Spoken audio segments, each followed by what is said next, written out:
Welcome! My name is Dan, and lockdown has me so bored that I've decided to do a review of a video game that is near and dear to my heart, and does not get the love and recognition it deserves. That being Barnyard. Man, oh man, is this game something special. Think Animal Crossing mixed with Stardew Valley for a kid that just did not have the patience for those titles. Or comprehension! We open with the main characters launching well-renowned voice actor Rob Paulson off the roof. Just be gentle with me, Otis. It's my first time. Now, as a kid, I didn't want to be no girl cow. I wanted to be a male cow like nature intended. But now, 13 years later, it's time to be a tad more conservative, and now we see what I was missing out on with this running animation. Cake. You go around for all the animals to introduce themselves to you. Ethical questions are thrown out entirely as Duke here tells you the farmer's a vegetarian. Which, as a vegan myself, I can appreciate. I gotta tell you, being back out here, whether on hoof or bike, opens up a floodgate of memories after so long. Back then, this somewhat semi-open world just seemed so vast and lush to my 9-year-old self. Given I grew up in an Irish suburban neighborhood, only occasionally seeing what farm life could be like. And while nostalgia goggles are likely, it still looks nice and calming even now. So what's the hook that this offers?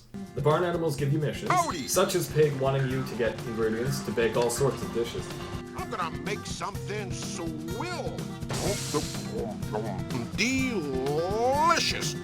Next, the best character in both the movie and game, Ben the leader, It's time for you to learn how to fight. distills you with responsibilities to defend the barn's honor. You have to squirt.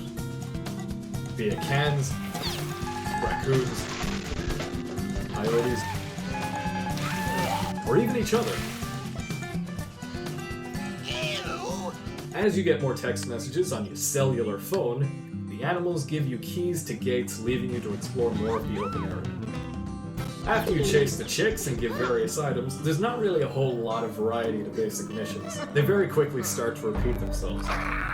So that's where the mini-games come in, such as mud jumpers to test your reflexes, tease the mailman,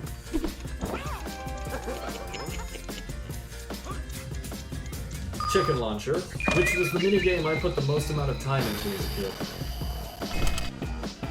This chicken's gotta fly. Just don't catapult too hard.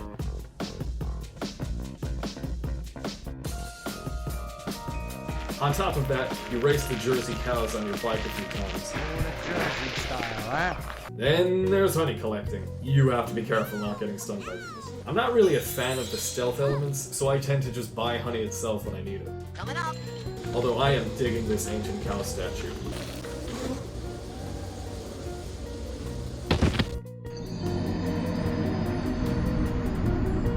Lastly, you defend the vegetable patch from raccoons. Now, I want to talk about what really makes this game so addicting for me. The barn itself.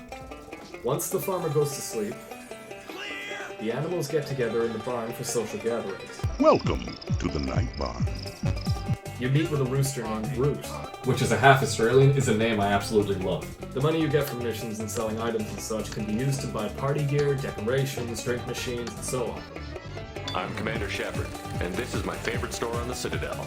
The feeling you get from turning the social gathering to a box social, to a shindig, to a hoot nanny, and then finally a hoedown.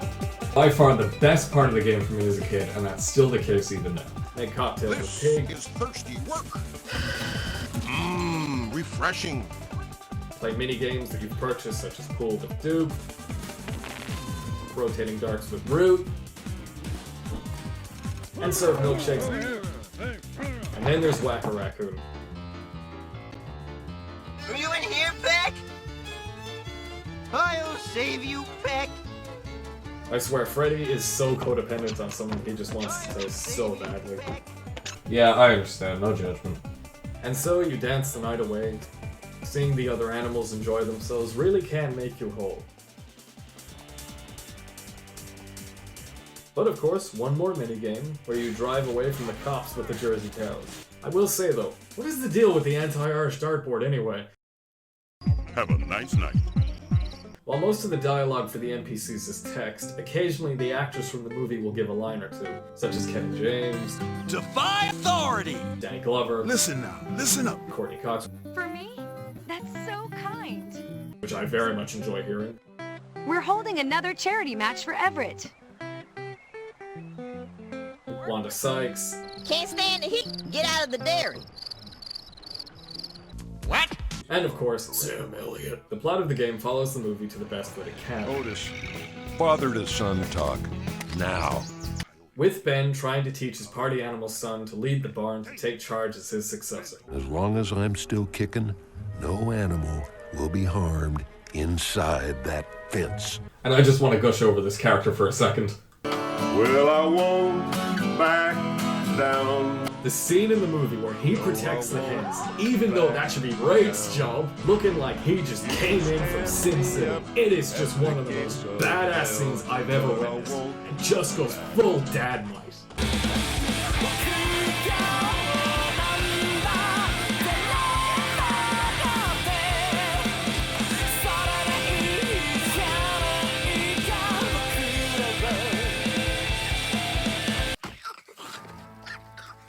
But it took every last bit of his strength.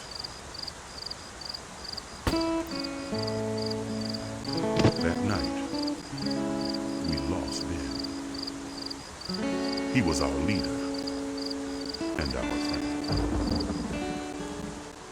I am so sorry about Ben.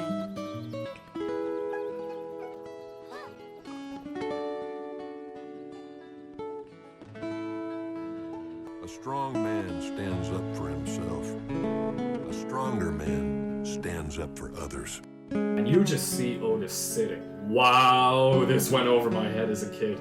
Damn, I'm really sorry, Kevin. You were great in Hitch. I still don't believe it. So Go for Golf can be fun, but like in real life, it can depend on your patience. Son of a bitch, bro. Why didn't you just go home? That's your home! Are you too good for your home? Suck my white ass ball! Let's take a break so I can overshare for a second. I was staying at a friend's house in Swansea, and we had the typical young adult kind of talk. Gee, man, at this point I don't know if I'll ever get the sax. Don't worry so much about that, Dan. While people our age are in a rush with that sort of thing, that shouldn't pressure you until you are ready. Until that happens, here's a glow-in-the-dark condom. Gee, thanks. When the time comes, you'll know. So a year later, on the day I lose my virginity, what do I see on her desk for the first time in 10 years? Barnyard on PS2. Because life's funny like that. The sad thing is, though, a different condom was used. So I left the glow-in-the-dark one with her, and we ended up not working out. So she kept it in the end. To this day, it still perplexes me. Did she lose it? Was it just thrown away? Or was it used and thrown away? I may never know, but I have to move on. There's more important things in life, like finishing up this video. It's only right. Now, all those years ago, my original experience with this game was cut short because of this damn metal detector mission. The water pipes burst, so Miles gets you to use a metal detector to track the leaks and fix them, and I could not for the life of me find them. And after a while, I just could not handle the trial and error, so despite my love for the game, I gave it up. It didn't occur to me that I could just go to the local library and look up the answer online, like on GameFAQs or something, but I didn't know things like that existed back then, so... But now that I was able to pirate the Windows XP version from abandonware, I can finally get the help I need. So I find the leaks and fix them after 13 years. There we go. That was an ordeal. So what did I miss out on? You get a new variation of the mailman minigame to freak out a farmer's wife. I knew I should have married your sister. Who is quite the complicated character. I am not crazy. I am medicated for a chemical imbalance. That's really the only new thing, though. It's nice getting up every morning to make sure you get your milk, cream, and butter supply. Make sure to remember that and you won't have to buy any.